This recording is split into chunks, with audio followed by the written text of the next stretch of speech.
Good morning students. तो आज हम देखेंगे मैट्रिक्स का लेक्चर 20, जिसमें जो हम टेस्ट लिए थे कुछ दिन पहले उसको हम डिस्कस करेंगे, जो सीबीएसई और बिहार बोर्ड के लिए बहुत इंपॉर्टेंट है एग्जामिनेशन के लिए। ठीक है, उसको ध्यान से देखना है।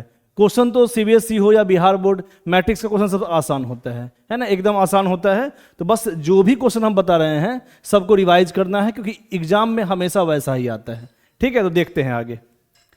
जैसे ये क्वेश्चन है, ए इक्वल टू दिया हुआ है मैट्रिक्स फॉर्म, और हमको बताना है ए टू द पावर 4 किसके इक्वल है। ठीक है, देखते हैं। तो ए टू द पावर 4, सबसे पहले हम ए स्क्वायर निकाल लें। ए स्क्वायर का मतलब A multiply A, 333 A multiply ए। हमको ए का पावर 4 निकालना है, तो सबसे पहले ए स्क्वायर निकाल लेते हैं, फिर आगे देखेंगे किस पैटर्न पे चल रहा है। ठीक है, अब इसको मल्टीप्लाई कर दो, इससे इसमें मल्टीप्लाई कर देते हैं डायरेक्ट। कैसे करते हैं मल्टीप्लिकेशन? मैट्रिक्स में फर्स्ट रो से फर्स्ट कॉलम में करेंगे। 3 मल्टीप्लाई 3 9 प्लस 9 प्लस 9 27। फिर इसे फर्स्ट रो से सेकेंड कॉलम में करेंगे, फिर से आएगा 9 प्लस 9 प्लस 9 27। फिर से फर्स्ट रो से थर्ड कॉलम में करेंगे, फिर से आएगा 27। फिर सेकेंड रो से फर्स्ट कॉलम में करेंगे, 9 प्लस 9 प्लस 9 27। फिर 27, हमेशा 27 ही आएगा। फिर तीसरे से करेंगे, क्योंकि हर जगह एलिमेंट एक ही है तो वैल्यू 27 ही आएगा। ये तो समझ में आ गया है ना। अब इसमें से अगर हम 27 कॉमन ले लें, हर एलिमेंट में से 27 कॉमन ले लिए, तो क्या बच गया? 1 1 1 1 1 1 1 1 1। ठीक है, इस फॉर्म पे आ गया। लेकिन आंसर दिया हुआ है ए के फॉर्म में, ध्यान देना है। आंसर दिया हुआ है, जो भी हम निकालेंगे ए का पावर 4, वो ए के फॉर्म में दिया हुआ है। इसीलिए हम क्या करते हैं, इसको एक काम करते हैं, 27 कॉमन ना लेके 9 ही कॉमन लेते हैं। ध्यान देना है ना, हमको एक ही फॉर्म में लाना है। ऑब्जेक्टिव क्वेश्चन है तो आंसर मैच करना चाहिए, तो आंसर तो ए के फॉर्म में दिया हुआ है। तो सब में से अगर हम 9 कॉमन लेंगे तो क्या बच जाएगा? 3 3 3 3 3 3 3 3 3 है ना। 27 में से 9 ही कॉमन लिए हैं, क्योंकि इसका नाम ए है, ए मैट्रिक्स। तो हम इसको लिख सकते हैं 9 मल्टीप्लाई ए। ये तो समझ में आ गया। तो ए स्क्वायर निकाल लिए। अब देखते हैं ए का पावर 4 किसके बराबर है। तो ए टू द पावर 4 को हम लिख सकते हैं A square multiply A square. A square 9a, फिर से ए स्क्वायर 9a पुट करेंगे, 9 मल्टीप्लाई 9 81, और ए मल्टीप्लाई ए स्क्वायर, और यहां पे ए स्क्वायर दोबारा पुट कर दो 9a। मतलब हमको कैलकुलेशन करने का जरूरत नहीं है, डायरेक्ट इसी फॉर्म से, इसी फॉर्म के यूज से हम बना सकते हैं, है ना। तो A to the power 4 A square multiply A square, A square फिर से 9a आ गया, 9a मल्टीप्लाई 9a 81 ए स्क्वायर, और फिर से ए स्क्वायर का वैल्यू पुट कर दिए हैं 9a। तो ये हो गया 729a। तो ऑप्शन आ गया डी। ठीक है, एकदम आसान था। आगे बढ़ते हैं। Next question. सब क्वेश्चन हम करवाए हुए हैं, सब टाइप का फॉर्म जो पीछे अभी देखे हैं वो भी करवाए हुए हैं, और जो भी अभी बता रहे हैं सब बहुत इंपॉर्टेंट है सीबीएसई के लिए या स्टेट बोर्ड के लिए। ध्यान से देखना है, और बहुत इजी चैप्टर है, पहले भी बताया है। ठीक है, अब इसको कोशिश करो। क्या आता है? F A plus 3 6 minus 12 minus 9, इसी का वैल्यू निकालना है ना। इसका वैल्यू निकालना है, जहां पे ए का वैल्यू दिया हुआ है और यहां एफ टी इक्वल टू दिया हुआ है। अच्छा, अगर एफ टी इक्वल टू दिया हुआ है तो एफ ए इक्वल टू क्या हो जाएगा?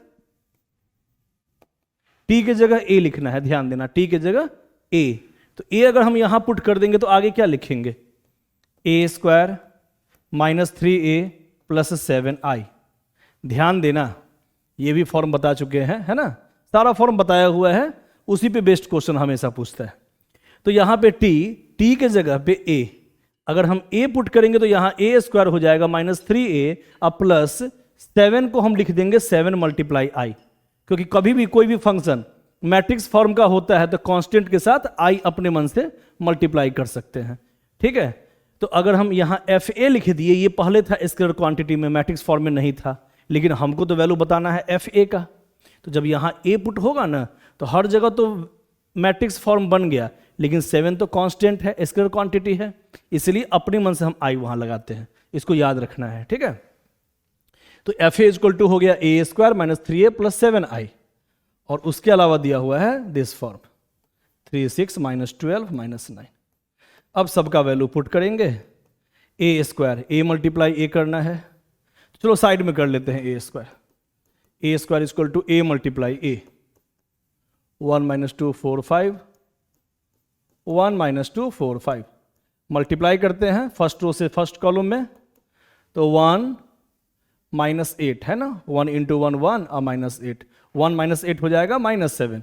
अब इस दोनों से सेकेंड कॉलम में करो फर्स्ट रो से, तो माइनस 2 माइनस 10 हो जाएगा माइनस 12, ठीक है, माइनस 2 माइनस 10 माइनस 12।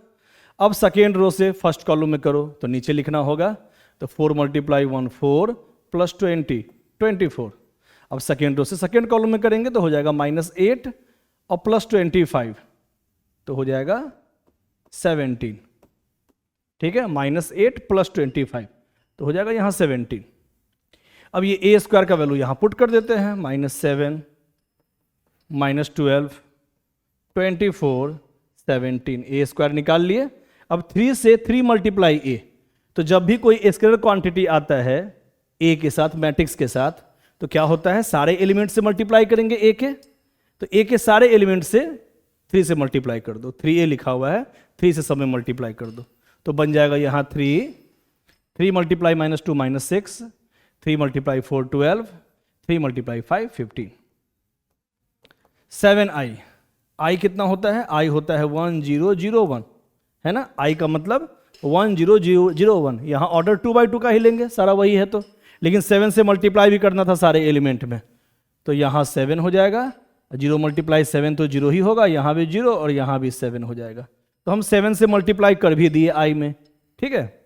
अब यहाँ पे प्लस 3 6 माइनस 12 माइनस 9, अब इसको जोड़ना है, माइनस 7 माइनस का साइन है यहाँ पे, ध्यान देना है, तो माइनस 7 माइनस 3 हो गया माइनस 10, अब प्लस 7 प्लस 3 माइनस 10 प्लस 10 0, सारा काम हम एक साथ कर लिए, ठीक है, जो भी काम आगे लिखा हुआ है सब एक साथ कर लिए, माइनस 7 माइनस 3 प्लस 7 प्लस 3 0 हो जाएगा, माइनस 12 माइनस माइनस प्लस 6, तो माइनस 12 प्लस 6 कितना हो जाएगा, माइनस 6, अब minus 6 plus 0 minus 6, minus 6 plus 6 0 हो जाएगा, है ना, 24 माइनस 12 हो जाएगा, और 12 प्लस 0 12, और 12 माइनस 12 0, 17 माइनस 15 हो जाएगा 2, और 2 प्लस 7 हो जाएगा 9, 9 प्लस माइनस 9, 9 माइनस 9 हो जाएगा 0, ठीक है। क्रॉसपॉन्डिंग जो भी एलिमेंट है सबको जो भी कह रहा है प्लस या माइनस वो काम कर लिए हैं,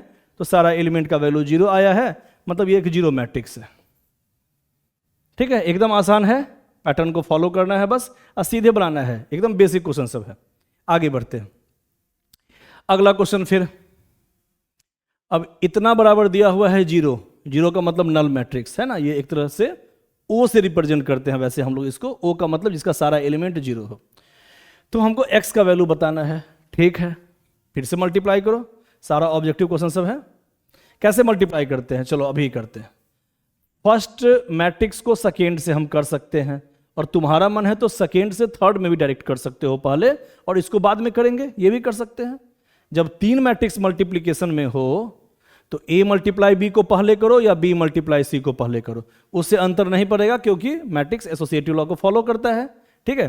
तो चलो हम पहले इसको मल्टीप्लाई कर देते हैं। तो कैसे करते हैं मल्टीप्लीकेशन, फर्स्ट रो से फर्स्ट कॉलम में, तो इस तीनों से इस तीनों में करो क्रॉसपॉन्डिंग, 1 इंटू 1 1 प्लस 0, तो 1 प्लस 0 1 ही होगा।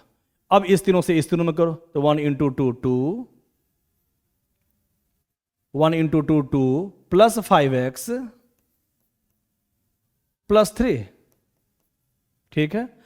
अब फर्स्ट रो से सेकेंड में हो गया, फर्स्ट रो से थर्ड कॉलम में करो, हो जाएगा 3 plus x plus 2, 3 plus x plus 2, यही होगा, बस इतना ही होगा इसके लिए।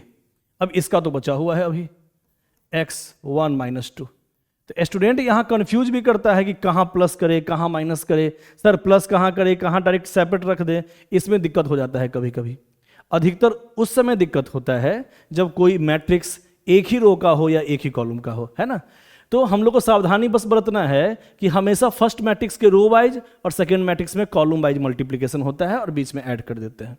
तो 1 × 1 1, फिर बीच में प्लस x × 0 0 प्लस x × 1 × 0 0, तो 1 + 0 + 0 1 ही आएगा।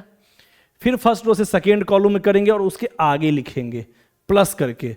फिर फर्स्ट रो से थर्ड कॉलम में किए हैं 1 × 3 3 प्लस x प्लस 2, उसके आगे। अगर इसके नीचे होता तो फिर नीचे भी लिखते, है ना। तो पैटर्न को पहले अच्छे से याद रखना है मल्टीप्लिकेशन का।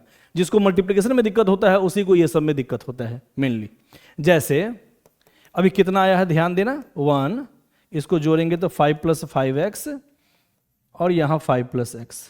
अब इसको मल्टीप्लाई करना है इसमें, तो कैसे मल्टीप्लाई करते हैं दोबारा बताओ। हमेशा फर्स्ट मैट्रिक्स का रो वाइज और सेकेंड मैट्रिक्स का कॉलम वाइज। तो जब रो से कॉलम वाइज हम करेंगे तो बीच में प्लस का काम होगा, है ना। इसको बस अच्छे से याद रखना है। रो से कॉलम वाइज करेंगे तो 1 × x x हो जाएगा, फिर बीच में प्लस, इतना मल्टीप्लाई 1 उतना ही होगा, फिर प्लस, फिर -2 मल्टीप्लाई दिस, तो -2 से मल्टीप्लाई करेंगे तो -10 और यहाँ -2x। ये एक ही एलिमेंट काउंट होगा, है ना, क्योंकि इस तीनों से इस तीनों में मल्टीप्लाई किए हैं और बीच में प्लस प्लस का साइन देते गए हैं। तो यहाँ तो एक ही एलिमेंट आया, तो ये जीरो मैट्रिक्स 1 × 1 का ही है, मतलब इसका ऑर्डर 1 × 1 का ही मान के चलेंगे। अब वैसे भी हम लोग जानते हैं एक रो और 3 कॉलम 1/3 का ये मैट्रिक्स है और ये 3/1 का मैट्रिक्स है। तो जब भी मल्टीप्लाई करते हैं तो जो रिजल्ट बचता है उस मैट्रिक्स का जो ऑर्डर होता है वो पहला का रो और सेकेंड का कॉलम जो होता है वही रिजल्ट का भी रो एंड कॉलम होता है। फर्स्ट का रो 1 था तो रिजल्ट का भी 1, और सेकेंड का कॉलम 1 था तो रिजल्ट का भी कॉलम 1। ठीक है। और वैसे भी मल्टीप्लाई करेंगे इस तीनों से इस तीनों में, बीच में सम का काम करेंगे तो एक ही लाइन आएगा, एक ही फॉर्म आएगा, एक ही एलिमेंट आएगा, है ना, क्योंकि वो प्लस का काम हो गया, एक साथ हो गया। वो प्लस करो सबको, तो 5x + x 6x - 2x 4x plus 5 - 10 हो गया -5 = 0। तो अब एलिमेंट को मैच करा दो, 4x = 5 हो गया, x = 5/4। तो यहां बस मल्टीप्लिकेशन में सावधानी से करना है और कुछ दिक्कत नहीं है इसमें, सीधा मल्टीप्लाई कर देना है, आंसर आ जाएगा x का। ठीक है, आगे बढ़ा जाए। नेक्स्ट क्वेश्चन क्या कह रहा है, if the matrix this is commutative with this matrix. Commutative का मतलब क्या बताए थे, कॉम्यूटेटिव का मतलब दो मैट्रिक्स अगर कॉम्यूटेटिव है तो a × b = b × a होता है। जब भी दो मैट्रिक्स कॉम्यूटेटिव होता है तो a × b = b × a होता है ना। तो a इसको मान लो a b c d और b के जगह पे ये दिया हुआ है, तो ये दोनों दिया हुआ है आपस में कॉम्यूटेटिव लॉ को फॉलो कर रहा है, मतलब कॉम्यूटेटिव है, मतलब a × b = b × a लिख देंगे, उसके बाद कंपेयर कर देंगे, आंसर आ जाएगा। बस यही काम करना था, है ना। कॉम्यूटेटिव दिया हुआ है इसका मतलब a × b = b × a। First row से फर्स्ट कॉलम में करो a × 1 a + 0 a, first row से सेकेंड कॉलम में करो तो a + b। अब सेकेंड रो से फर्स्ट कॉलम में करो तो c + 0 c, सेकेंड रो से सेकेंड कॉलम में तो c + d। यहां भी फर्स्ट रो से फर्स्ट कॉलम में तो 1 × a + c, 1 × b b + d।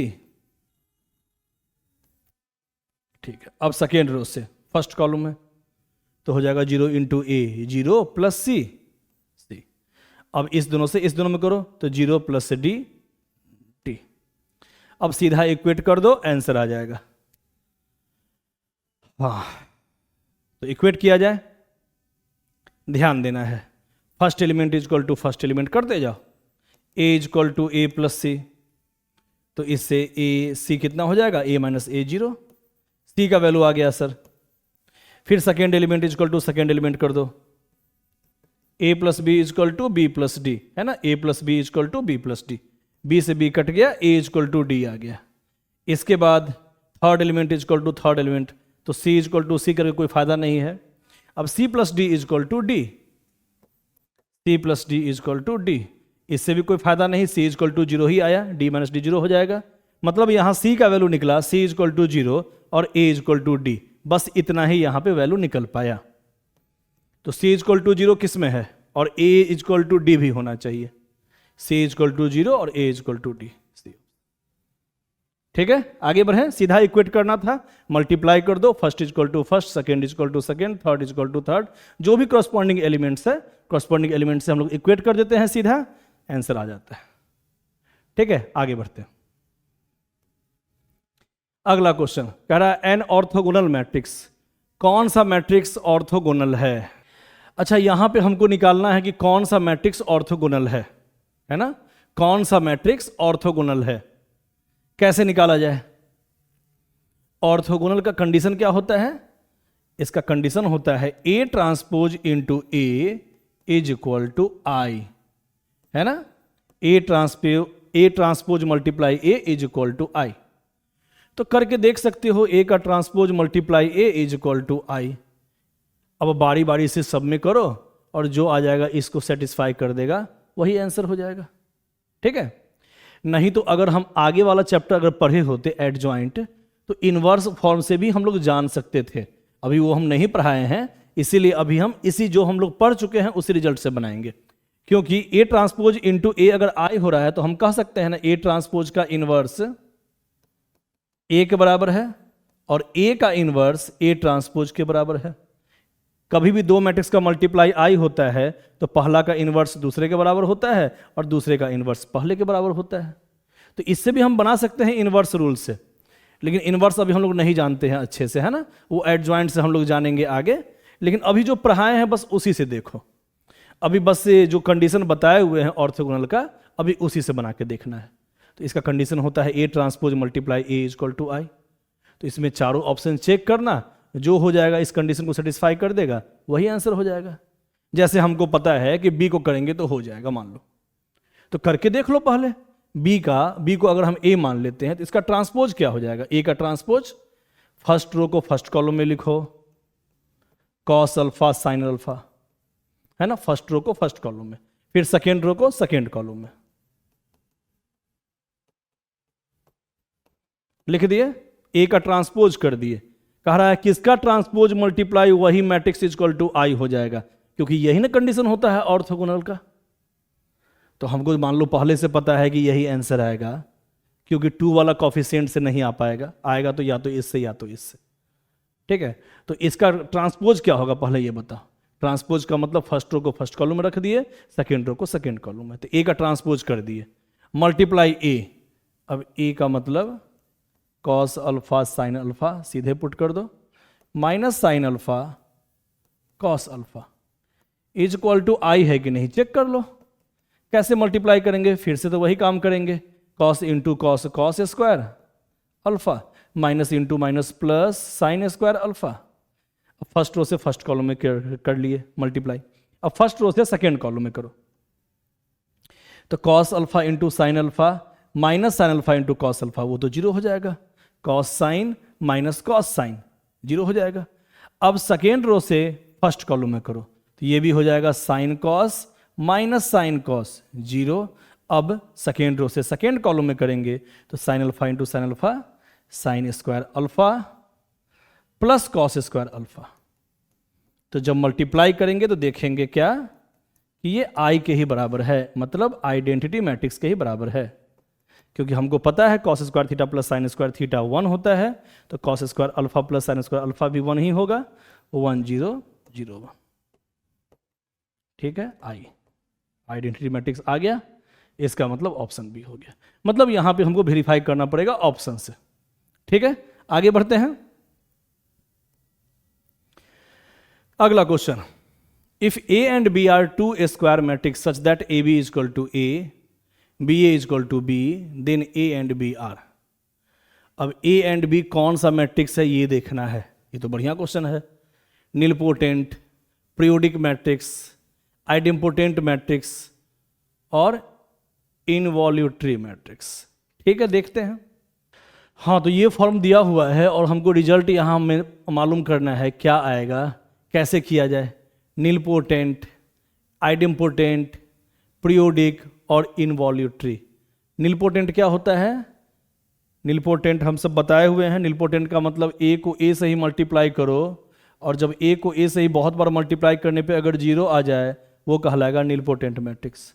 और यहाँ पे भी है कि आइडेम्पोटेंट मतलब ए स्क्वायर इजक्वल टू ए, ये कंडीशन होता है आइडेम्पोटेंट का। पीरियोडिक मैट्रिक्स, ए को ए से ही मल्टीप्लाई करेंगे, कुछ देर के बाद वो ए ही बन जाए, उसको हम लोग कहेंगे पीरियोडिक मैट्रिक्स। और इनवॉल्यूटरी मैट्रिक्स, इसका मतलब होता है ए स्क्वायर इजक्वल टू आई। इसका मतलब हर ऑप्शन को देख के तो यही लगता है कि ए को ए से तो मल्टीप्लाई करना पड़ेगा, है ना। ए को ए से मल्टीप्लाई करते हैं, देखते हैं किस फॉर्म पे आता है, क्योंकि सब में ए का पावर फॉर्म है। मतलब ए को ए से मल्टीप्लाई करते जाएंगे, देखेंगे कौन सा फॉर्म आ रहा है। ठीक है, देखते हैं। तो ए स्क्वायर इजक्वल टू देखते हैं, क्योंकि सब में ए का पावर हमको लेना ही है, तो ए स्क्वायर करके देखते हैं किसके बराबर आता है। तो ए स्क्वायर का मतलब ए मल्टीप्लाई ए। हम इस ए का वैल्यू पुट करके देखते हैं, है ना। यहाँ पे थोड़ा सा दिमाग लगाना पड़ेगा। इस ए के जगह पुट कर रहे हैं ए बी, तो कोई फॉर्म नहीं बन पा रहा है ना। अब इस ए के जगह अगर हम पुट करते हैं ए बी, तब देखते हैं क्या होता है। अगर इस ए के जगह ए बी पुट किए तो आगे ए बी लिखा हुआ है ना। ए के जगह हम पुट कर दिए ए बी और आगे ए लिखा हुआ था तो ए लिख दिए। अब ध्यान देना है, अब क्या करें। अब लिख सकते हैं बी ए के जगह पे, बी ए के जगह पे यहां से बी लिख देंगे, ए बी। ठीक है, B A is equal to B लिखा हुआ तो यहां बी लिख दिए हैं। अब फिर से ए बी इजक्वल टू ए है, तो इस ए बी के जगह पे हम ए लिख देंगे। इसका मतलब A square is equal to A आ गया, तो ये हो गया आइडेम्पोटेंट मैट्रिक्स।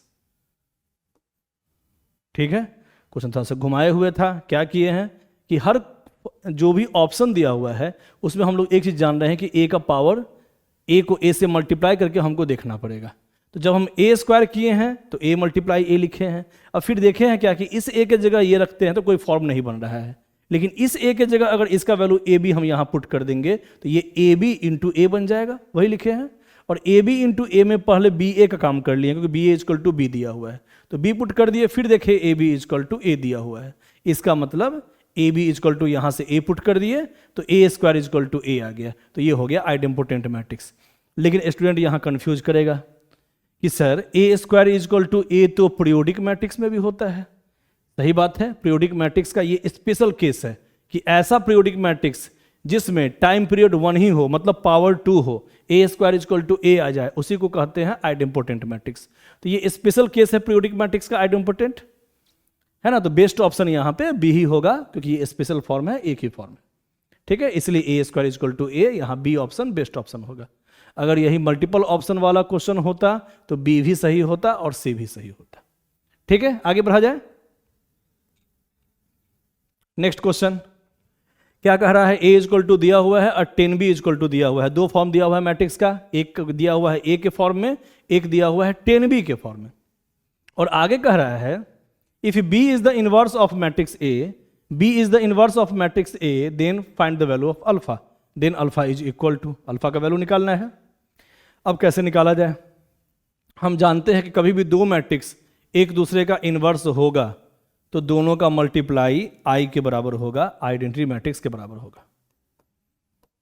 क्वेश्चन में यहां दिया हुआ है if B is the inverse of matrix A, इसका मतलब A multiply B is equal to आई।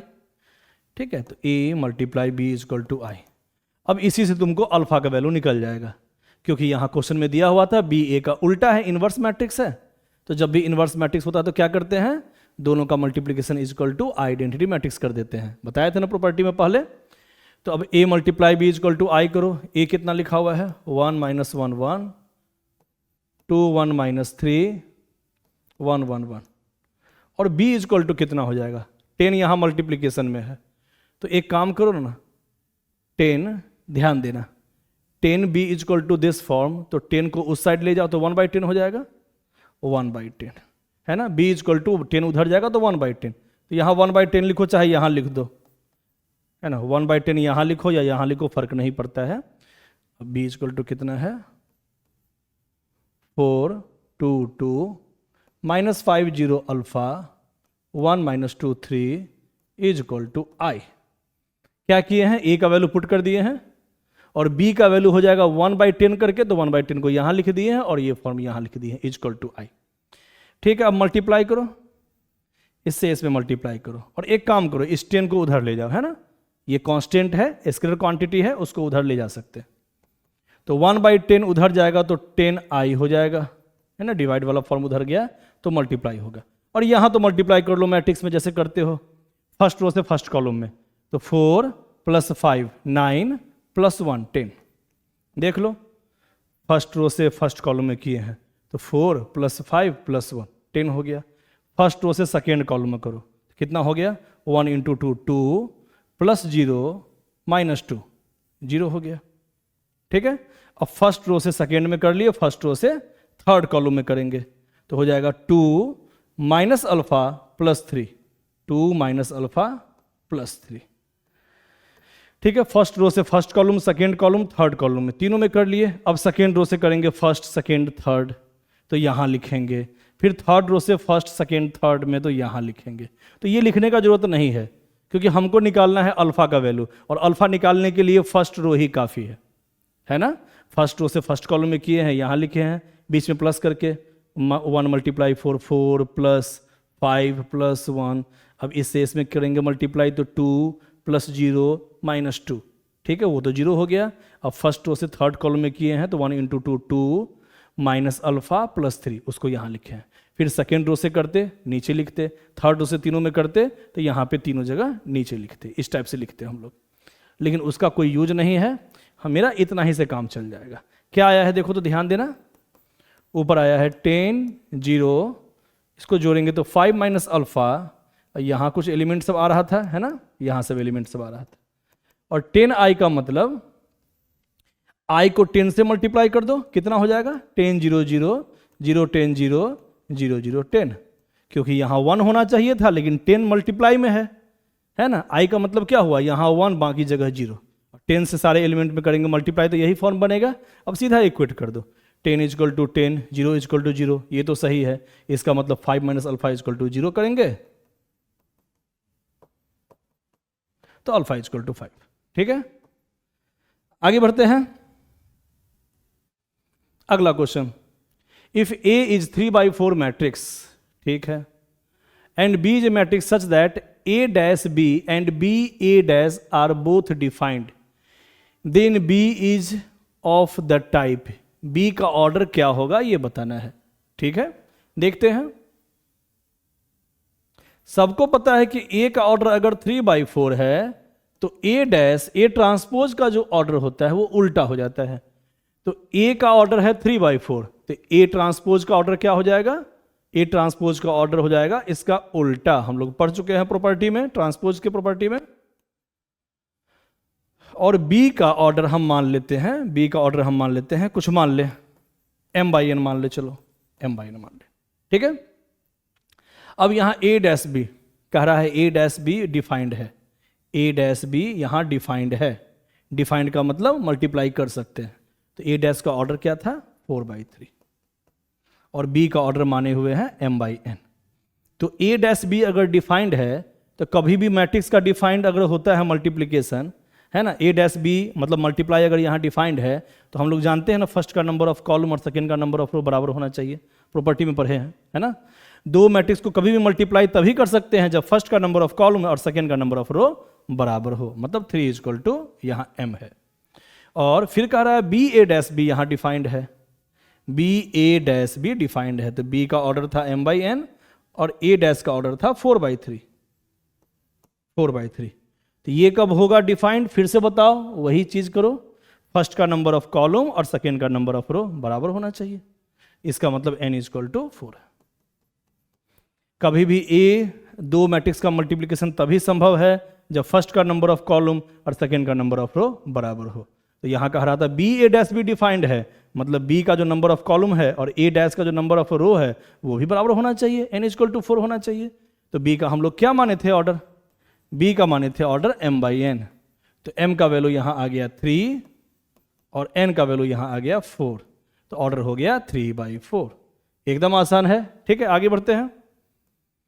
अगला question, the symmetric part of the matrix this is equal to.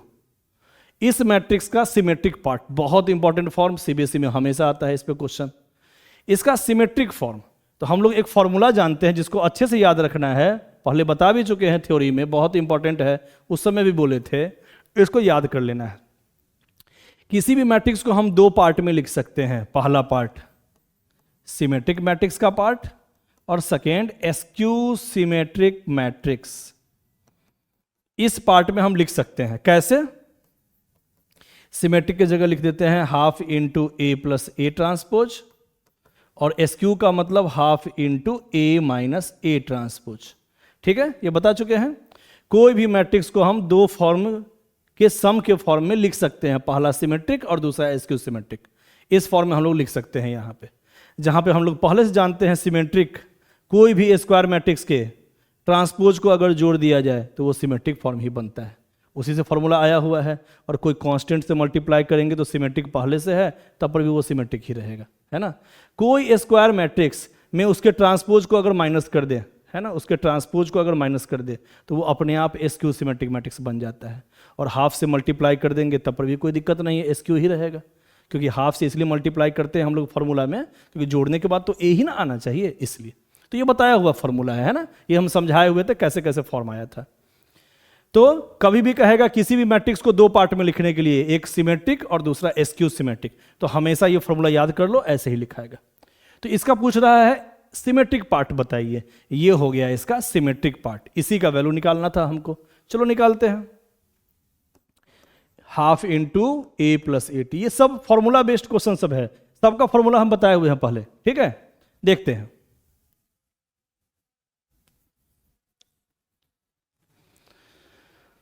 हाँ, ए कितना लिखा हुआ था? 1 2 4 6 8 2 2 माइनस 2 7, ये ए है। 2 माइनस 2 7, ठीक है।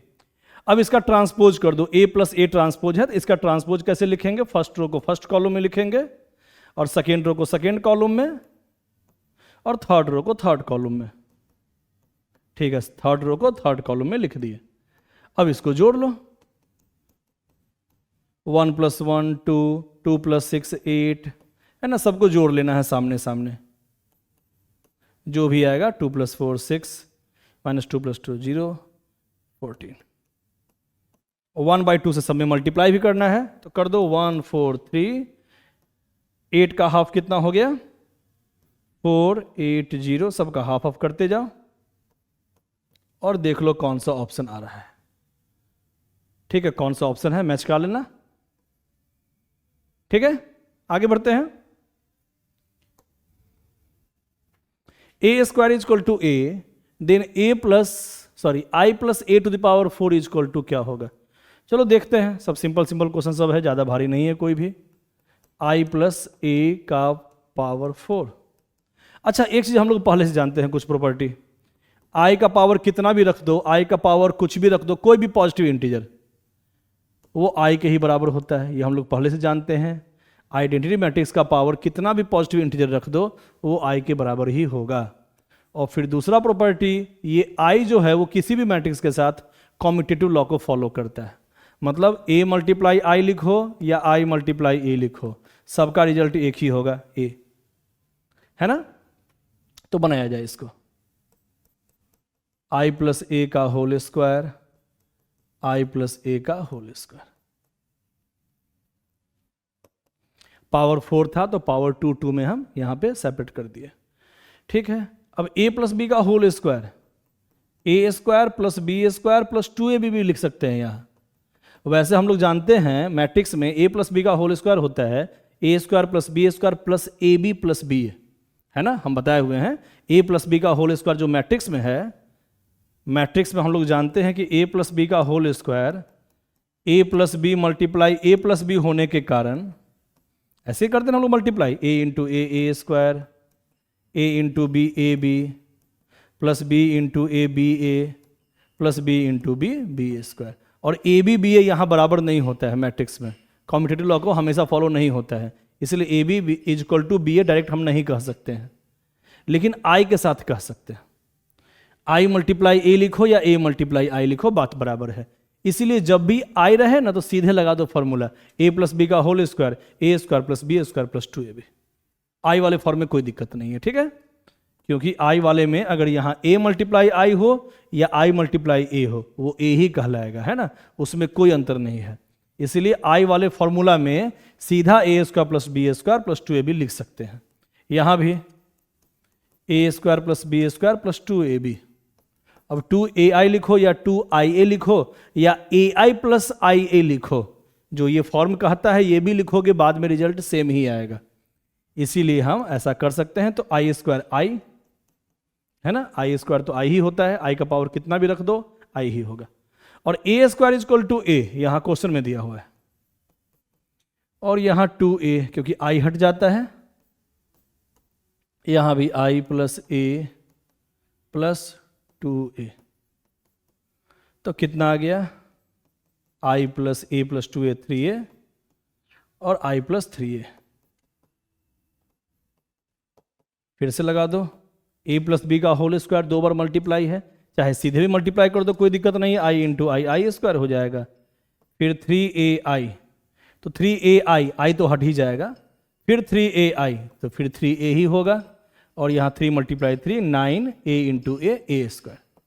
तो आई स्क्वायर फिर से आई बन जाएगा, क्योंकि आई का पावर कितना भी आई ही होगा। 3a प्लस 3a 6a, और ए स्क्वायर तो ए ही लिखा हुआ है यहाँ पे, तो कितना आंसर हो गया, आई प्लस 6 प्लस 9 15a। ठीक है, एकदम आसान। तो a प्लस बी का whole square, A square plus B square plus A B plus B A होता है, मैट्रिक्स फॉर्म में ये होता है। लेकिन यहाँ आई है तो यहाँ 2ab कर सकते हैं। अगर ये भी करेंगे तो ए आई को बाद में ए ही लिखेंगे, और बी है ना आई ए को भी बाद में ए ही लिखेंगे, तो उसे यहाँ कोई अंतर नहीं पड़ता। तो इस फॉर्म से बनाओ चाहे इस फॉर्म से बनाओ, आंसर सेम ही आना है। ठीक है, आगे बढ़ते हैं।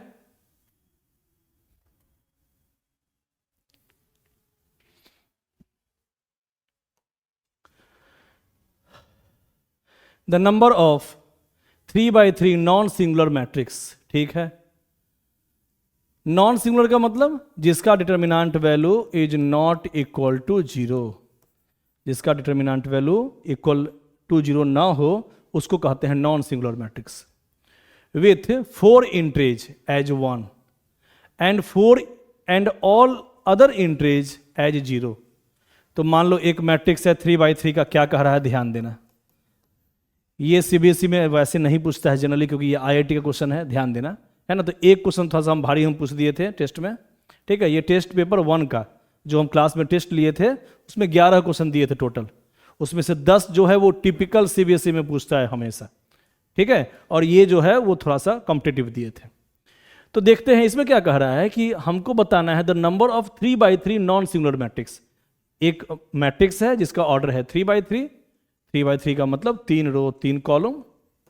तो मान लो यहाँ 3 रो है और 3 कॉलम है, 3 रो है और 3 कॉलम है। ठीक है, इसमें जो एलिमेंट का एंट्री होगा उसमें 4 बार 1 लिखना है, 4 टाइम्स 1 यहाँ लिखना है। अंदर में जो भी 9 एलिमेंट की जगह पे लिखेंगे वहाँ 4 जगह पे रखना है 1 1 1 1, और उसके अलावा जो बच गया 5 जगह उसमें रखना है 0 0। ठीक है, यही हमको यहाँ फिल करना है। तो कितने टाइप से यहाँ फिल कर सकते हैं यही क्वेश्चन है। अगर उसका determinant value is not equal to 0, determinant value 0 के बराबर नहीं आए, है ना, तो हम कितने टाइप से फिल कर सकते हैं। तो ये तो अच्छा क्वेश्चन है ना, ये आईआईटी का क्वेश्चन है। तो आईआईटी का क्वेश्चन है, थोड़ा भारी क्वेश्चन है, लेकिन ऑप्शन थोड़ा दिया हुआ है, मिला जुला के थोड़ा आसान कर दिया ऑप्शन से, है ना। तो एक चीज़ हम लोग पढ़े हुए हैं, डिटर्मिनेंट में भी हम लोग पढ़े हुए हैं। अगर प्रॉपर्टी थोड़ा सा लगा दे डिटर्मिनेंट का, ये कॉम्पिटिटिव फॉर्म है थोड़ा सा, ठीक है, तो थोड़ा सा तो भारी लगेगा ही। डिटर्मिनेंट में हम लोग पढ़े थे किसी भी रो में या किसी भी कॉलम में सारा का सारा एलिमेंट अगर 0 हो गया तो उसका डिटर्मिनेंट वैल्यू 0 होता है। इसका मतलब हमको जो 0 पुट करना है वो किसी भी एक लाइन में तीनों का तीनों 0 नहीं होना चाहिए, या तो रो वाइज 0 नहीं होना चाहिए, कॉलम वाइज भी 0 नहीं होना चाहिए। क्योंकि अगर एक लाइन में 3 0 आ गया ना तो उसका डिटर्मिनेंट वैल्यू अगर हम निकालेंगे तो वो 0 के ही बराबर होगा। इसका मतलब हमको ऐसे यहाँ पुट करना है, वैल्यू पुट करना है कि एक लाइन में 3 0 ना हो। तो कैसे कैसे पुट कर सकते हैं, थोड़ा अनुमान लगाओ, देखते हैं, है ना।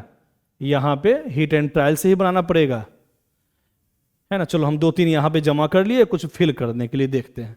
तो मान लो हम यहाँ 1 रख दिए, यहाँ 1 रख दिए, 4 बार 1 पुट करना है, 5 बार 0 पुट करना हो, यहाँ 1 पुट कर दिए, यहाँ भी 1 पुट कर दिए, डायगोनल्स में कर दिए 1 पुट, ठीक है, ताकि हर रो में 1 रहे ही और हर कॉलम में भी 1 रहे। क्योंकि कोई भी एक लाइन में अगर तीनों जगह 0 रख देंगे, ध्यान देना, अगर किसी भी लाइन में तीनों जगह अगर हम 0 रख देंगे तो उसका डिटर्मिनेंट वैल्यू 0 ही आता है। लेकिन क्वेश्चन में कह रहा है डिटर्मिनेंट वैल्यू 0 के बराबर नहीं होना चाहिए, नॉन सिंगुलर होना चाहिए। नॉन सिंगुलर का मतलब ही होता है उसका डिटर्मिनेंट वैल्यू 0 के बराबर नहीं होना चाहिए, ठीक है। तो हम जानबूझ के डायगोनल्स के एलिमेंट में रखे हैं 1 1 1, ताकि हर रो में 1 रहे और हर कॉलम में भी कम से कम 1 1 रहे। लेकिन 4 बार हमको पुट करना है 1, इसके अलावा हर जगह 0 पुट करेंगे।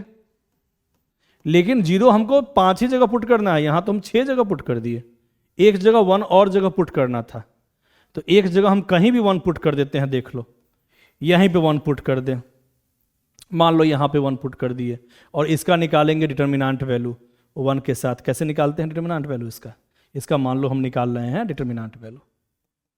तो 1 के साथ कॉलम रो को हटाओ, 1 - 0 1 ही आएगा, फिर 0 के साथ 0 ही होगा, और फिर 1 के साथ कॉलम रो को हटाओ तो 0 - 0 0 ही होगा। तो 1 आंसर 1 आया, मतलब नॉन 0 आया।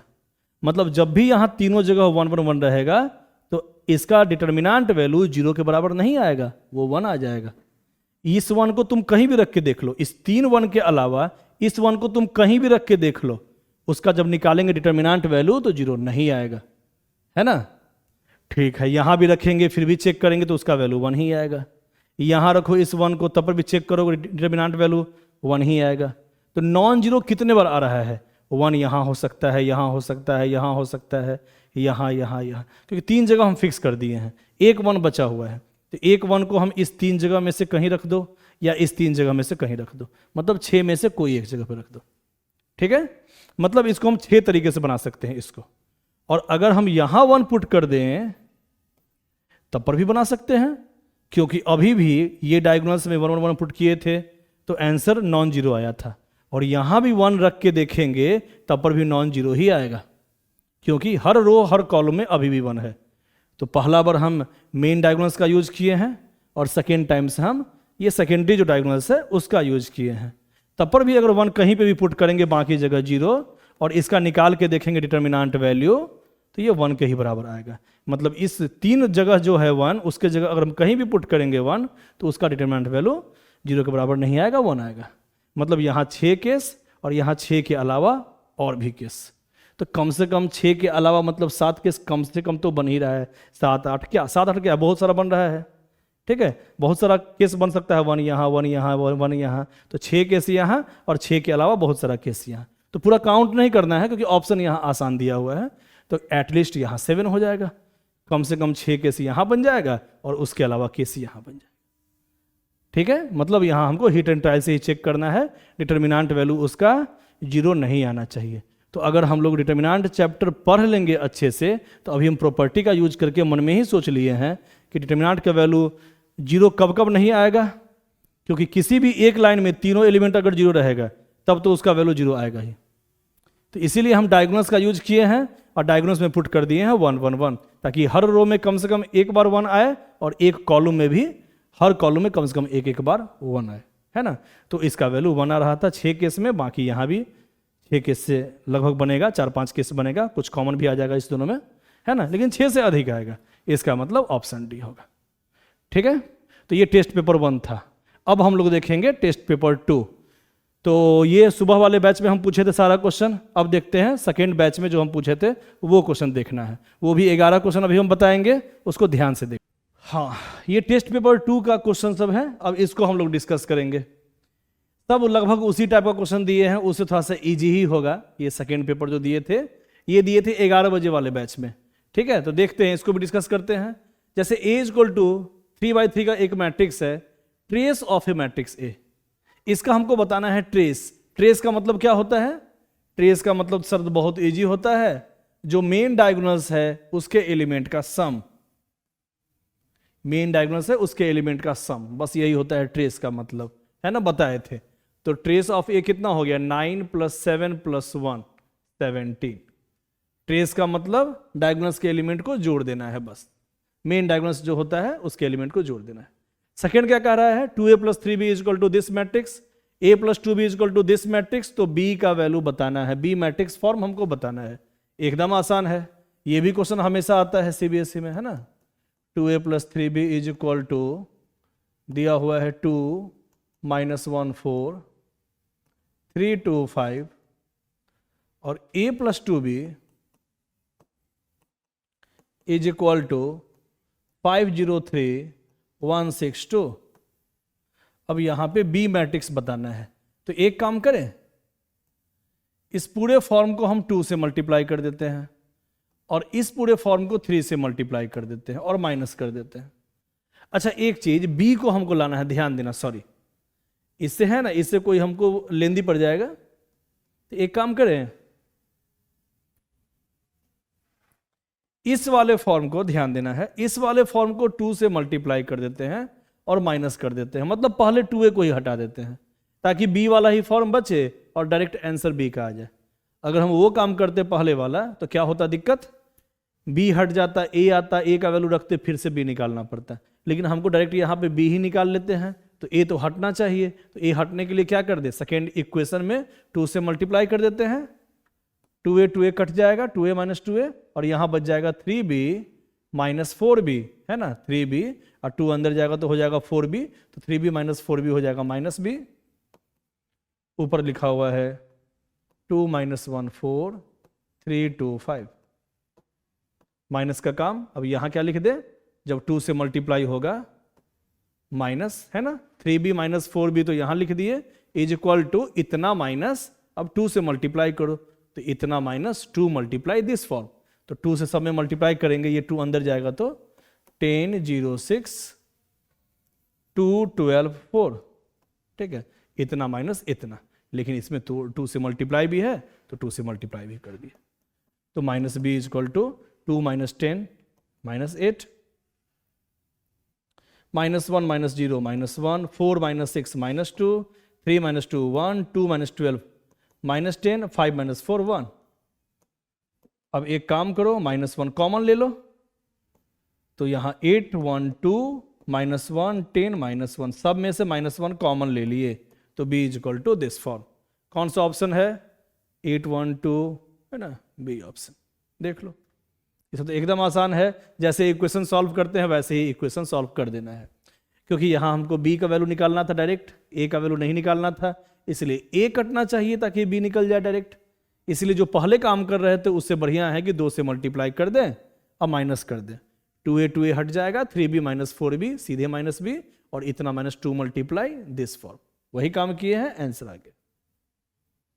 आगे बढ़ते हैं, क्वेश्चन नंबर 12। ये सभी फॉर्म हमेशा रिपीट करता है, इंपॉर्टेंट फॉर्म सब है, देखते हैं।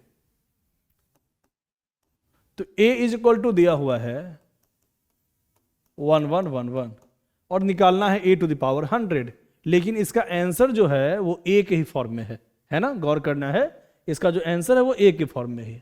तो पहले a² निकालो, जैसे निकालते थे, a² का मतलब a × a, मल्टीप्लाई करते हैं फर्स्ट रो से फर्स्ट कॉलम में, तो 1 × 1 1 + 1 2, फर्स्ट रो से सेकेंड कॉलम में 1 × 1 1 + 1 2, अब सेकेंड रो से फर्स्ट कॉलम में तो 1 + 1 2 1 + 1 2, फिर 2 कॉमन लेंगे तो आ जाएगा 1 1 1 1, मतलब 2 × a, क्योंकि ये a फॉर्म है ना, तो इसका वैल्यू a पुट कर दिए, तो a² = आ गया 2a। निकालना है a⁻, 100, तो ध्यान देना, a = a, पैटर्न समझो, a = a² = 2a, तो a³ निकालते हैं, देखते हैं पैटर्न समझ में आएगा, है ना। a³ को लिख सकते हैं a² × a, सबको पता है ये चीज, और a² = दिया हुआ है 2a, तो ए स्क्वायर का वैल्यू 2a पुट कर दिए इंटू ए, और a इंटू ए फिर से ए स्क्वायर, और ए स्क्वायर इजक्वल टू 2a फिर से पुट कर दो यहां 2a, तो 2 मल्टीप्लाई टू 2 स्क्वायर। तो ध्यान देना यहां हम 2 का पावर 0 अपने मन से लिख दिए, क्योंकि यहां कुछ नहीं लिखा हुआ था। जब कुछ नहीं लिखा हुआ है तो 1 तो लिख ही सकते हैं, 1 का मतलब 2 का पावर 0। तो 1 में पावर 0 है, 2 में पावर 1 है, 3 में पावर 2 है, तो 100 में पावर कितना हो जाएगा? 2 का पावर देखो ध्यान से, जो भी a का पावर है उससे एक कम 2 का पावर है। 3 है तो यहां 2 है, तो a का पावर 100 में 2 का पावर 99 हो जाएगा, क्योंकि यहां से ये पावर कम है, एक एक पावर कम है। तो 3 में 2, 2 में 1, 1 में 0, तो 100 में 2 का पावर 99, मतलब ऑप्शन हो जाएगा बी। ठीक है, अगला क्वेश्चन चलते हैं 13। ठीक है, 13, क्वेश्चन नंबर 13 देखते हैं। सीधा मल्टीप्लाई करना है, इसमें तो कुछ नहीं करना है ना। फर्स्ट रो से फर्स्ट कॉलम में 1 इंटू 2 2। अगर इस कॉलम में और भी एलिमेंट होता तब बीच में प्लस करते, नहीं तो डायरेक्ट यहां लिख देंगे ना, फर्स्ट रो से फर्स्ट कॉलम में 2, फर्स्ट रो से सेकेंड कॉलम में सीधे लिखो 1 इंटू 1 1, फर्स्ट रो से थर्ड कॉलम में -1। ठीक है, फर्स्ट रो से फर्स्ट कॉलम में किए हैं तो 2, फर्स्ट रो से सेकेंड कॉलम किए हैं तो 1, फर्स्ट रो से थर्ड कॉलम किए हैं तो -1। अब सेकेंड रो से फर्स्ट कॉलम में करो, सेकेंड रो से फर्स्ट कॉलम में -1 इंटू 2 -2, सेकेंड रो से सेकेंड कॉलम में, और सेकेंड रो से थर्ड कॉलम में -1 इंटू -1 1। अब थर्ड रो से फर्स्ट कॉलम में तो 4 हो जाएगा, 2 इंटू 1 2, और 2 इंटू -1। एकदम आसान था, लेकिन फिर भी स्टूडेंट यहां कंफ्यूज करता है। क्या कर देता है वो, फर्स्ट रो से फर्स्ट कॉलम में करेगा और फिर फर्स्ट रो से सेकेंड कॉलम में करेगा और सब कुछ जोड़ देगा, क्योंकि बच्चा वहां कंफ्यूज करता है जहां एक रो वाला मैट्रिक्स फॉर्म हो या एक कॉलम वाला मैट्रिक्स फॉर्म हो। तो इसलिए कहते हैं कि मल्टीप्लाई का जो फॉर्म है उसको बस अच्छे से याद रखना है कि फर्स्ट मैट्रिक्स का रो वाइज और सेकेंड मैट्रिक्स का कॉलम वाइज, और एक कॉलम के अंदर अगर दूसरा एलिमेंट सब आता तब बीच में सम का प्लस का साइन होता, नहीं तो वो अलग अलग लिखाएगा, सेपरेट सेपरेट लिखाएगा, है ना। इसको याद रखना है। अब चलते हैं ये 14 फिर से, तो ये तो देख लिए हो 14। Question number 14। अब a इक्वल टू दिया हुआ है और इसका वैल्यू पूछ रहा है, the matrix this where i is identity matrix and a इतना इज इक्वल टू, मतलब ये किसके बराबर है ये पूछ रहा है। ये तो बहुत सिंपल क्वेश्चन है, सीधा a square plus 4a minus 5i का वैल्यू पूछ रहा है। a स्क्वायर का मतलब a multiply a multiply a,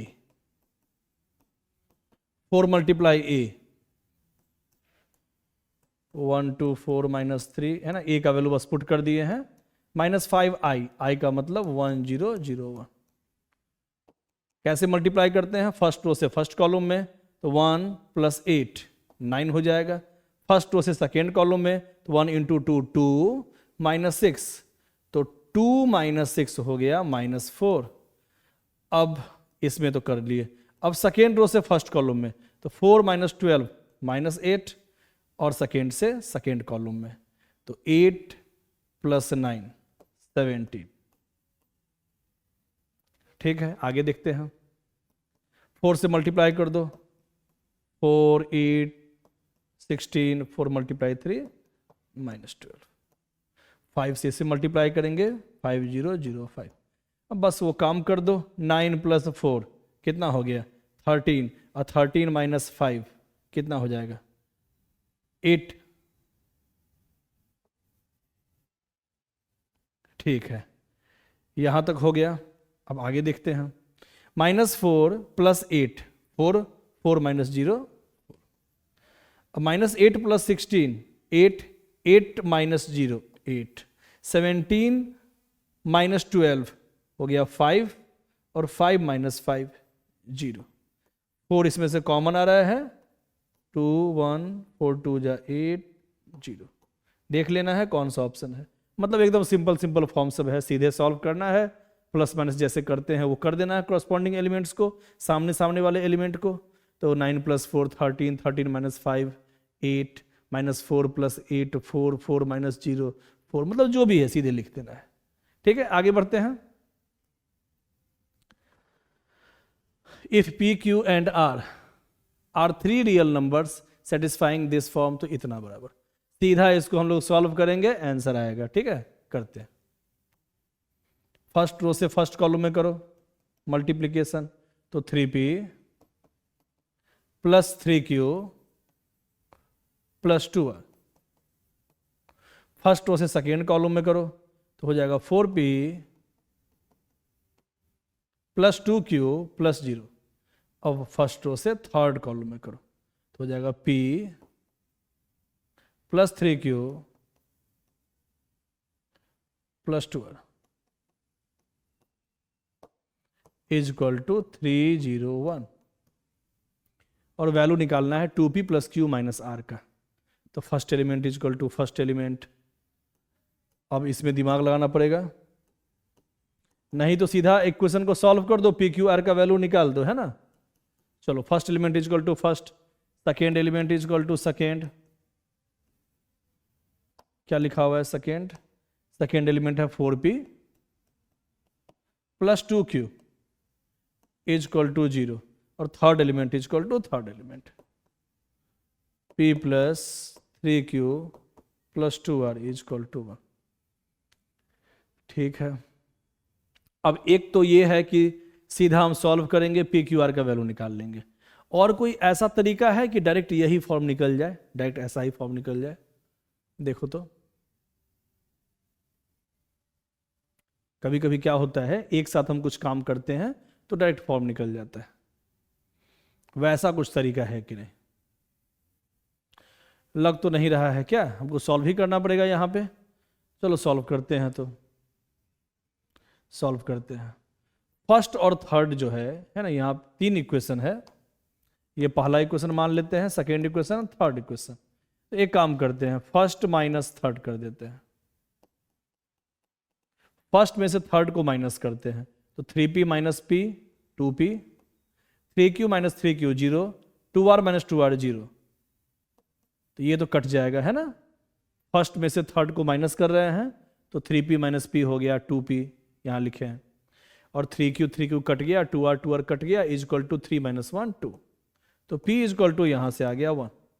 अब P = 1 आ गया तो Q भी यहाँ से निकाल लेंगे सेकेंड इक्वेशन से। P = 1 पुट कर दो तो 4 + 2Q = 0। तो 2Q = -4, Q = -4/2 -2। P और Q निकल गया। R का वैल्यू निकाल लो किसी एक इक्वेशन से। चलो थर्ड से ही निकाल लेते हैं। तो P का वैल्यू 1 था, Q का वैल्यू था -2 × 3 -6 + 2R = 1। 2R = 1, ये दोनों मिला के -5, चाहे हटाओ, उधर चला गया तो 6 हो गया।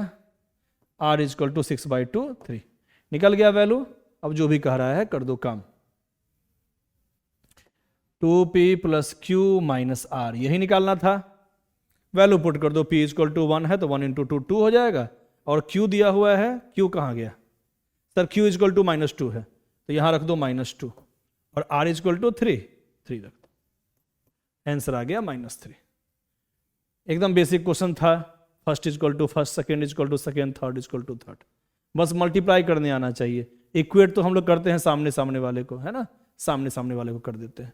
उसके बाद इक्वेशन सॉल्व कैसे किए हैं हम देखे हैं। क्या यहाँ 3Q 2R मैच कर रहा है, तो फर्स्ट में से थर्ड को माइनस कर देंगे, ये सब हट जाएगा, माइनस हो जाएगा। अब बच जाएगा 3P - P 2P 2P = 3 - 1 2। P का वैल्यू निकल गया। P का वैल्यू यहाँ पुट कर दिया तो Q भी निकल गया। अब PQ का वैल्यू यहाँ पुट कर देंगे तो R भी निकल जाएगा। और जो भी पूछ रहा है फिर उसमें PQR जो निकाले हैं वैल्यू, यहाँ से और यहाँ से, यही तीनों वैल्यू हम पुट कर देंगे जो भी निकालना था। एकदम आसान था, है ना। आगे बढ़ते हैं। नेक्स्ट फॉर्म, A और A² दिया हुआ है और हमको वैल्यू बताना है। ठीक है, सबको पता है कि A² को लिख सकते हैं A × A, A² alpha beta beta alpha. ठीक है, हमको इस दोनों में कैसे भी करके इक्वेशन बनाना है, रिलेशन को लाना है। तो हम तो जानते हैं A² को लिख सकते हैं A × A, और A की जगह ये पुट कर दो, A B B A B B A.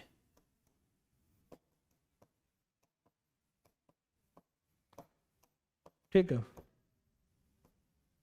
First row से फर्स्ट कॉलम में करेंगे मल्टीप्लाई, तो A square plus B square. First row से सेकेंड कॉलम में करेंगे तो A B plus A B 2ab। अब सेकेंड रो से फर्स्ट कॉलम में करेंगे तो A B plus A B फिर से 2ab, और सेकेंड रो से सेकेंड कॉलम में करेंगे तो B square plus A square, मतलब A square plus B square. ठीक है, बस इक्वेट कर देना है, alpha is equal to A square plus B square और beta is equal to 2ab, है ना, beta is equal to 2ab। यहां भी वही चीज है, beta is equal to 2ab और alpha is equal to A square plus B square. अब देख लो कौन सा ऑप्शन आ रहा है, बी ऑप्शन। ठीक है, आगे बढ़ते हैं। 5k माइनस के स्क्वायर, और क्या दिया हुआ है कि ए अगर सिंगुलर मैट्रिक्स है, सिंगुलर का मतलब determinant value of A is equal to 0। अगर ए सिंगुलर मैट्रिक्स है तो उसका डिटर्मिनांट वैल्यू 0 के बराबर होगा, है ना। निकालते हैं इसका डिटर्मिनांट वैल्यू, 2 माइनस के 2 1 3 माइनस के, इसका डिटर्मिनांट वैल्यू 0 के बराबर हो। तो इसका निकालना है डिटर्मिनांट वैल्यू, कैसे निकालते हैं, इससे इसमें मल्टीप्लाई माइनस इससे इसमें मल्टीप्लाई, तो इतना मल्टीप्लाई इतना करेंगे,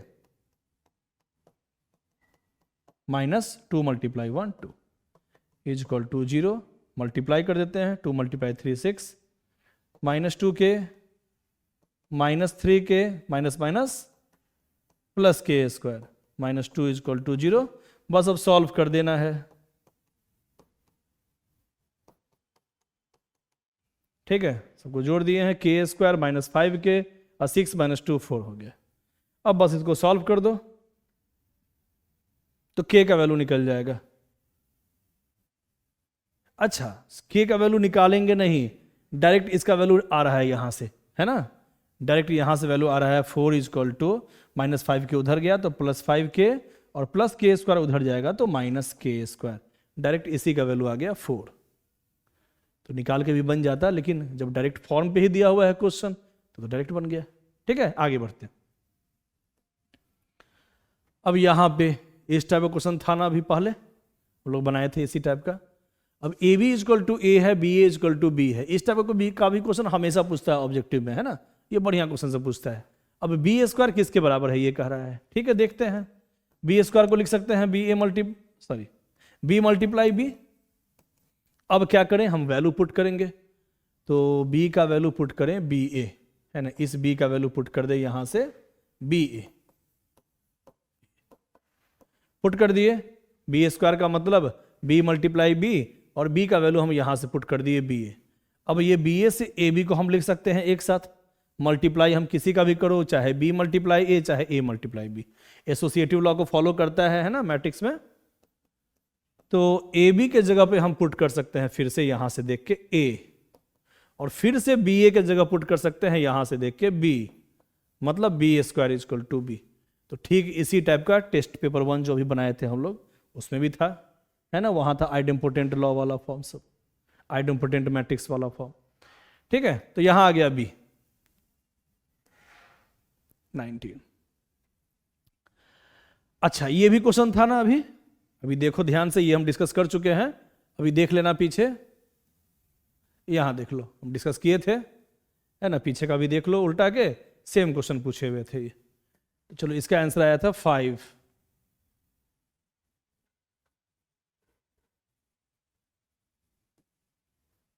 इसका आंसर था 5, ये हम डिस्कस कर चुके थे। ठीक है, आगे बढ़ते हैं। लास्ट क्वेश्चन ये भी देखते हैं, ये भी कुछ वैसा ही है। a into A transpose is equal to 9i, और ये 3 लिखा हुआ है, ये तो इसका ऑर्डर है, ये आइडेंटिटी मैट्रिक्स जो है उसका ऑर्डर है 3/3, उससे मतलब नहीं है अभी। a multiply A transpose is equal to 9i with order 3/3। 3/3 तो ऑर्डर होगा ही, जब सबका ऑर्डर 3/3 है तो इक्वेट करेंगे तो 3/3 तो ऑर्डर होगा ही। ठीक है, तो बस वैल्यू पुट करो, इसमें बस वैल्यू पुट करना है और कुछ नहीं करना है। ठीक है, वैल्यू पुट करते हैं। ए कितना है 1 2 2 2 1 माइनस 2 A2B। ठीक है, अब ए का ट्रांसपोज, ट्रांसपोज का मतलब फर्स्ट रो को फर्स्ट कॉलम में लिखो, सेकेंड रो को सेकेंड कॉलम में लिखो, सेकेंड रो को सेकेंड कॉलम में, और थर्ड रो को थर्ड कॉलम में।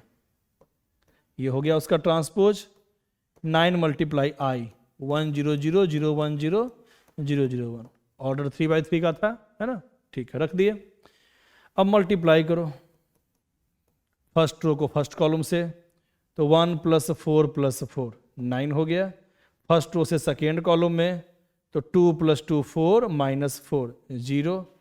फर्स्ट रो से थर्ड कॉलम में, तो 1A + 4 + 2B, है ना, 1A + 4 + 2B। ठीक है, अब सेकेंड रो से फर्स्ट कॉलम में करेंगे, तो ये सब करने का जरूरत नहीं है। अब आगे सेकेंड थर्ड से करने का जरूरत नहीं है, क्योंकि हमको बस वैल्यू निकालना है किसका, A और B का। अच्छा, यहां तो एक ही इक्वेशन है ना, हाँ, तो यहां तो आगे करना पड़ेगा, ध्यान देना।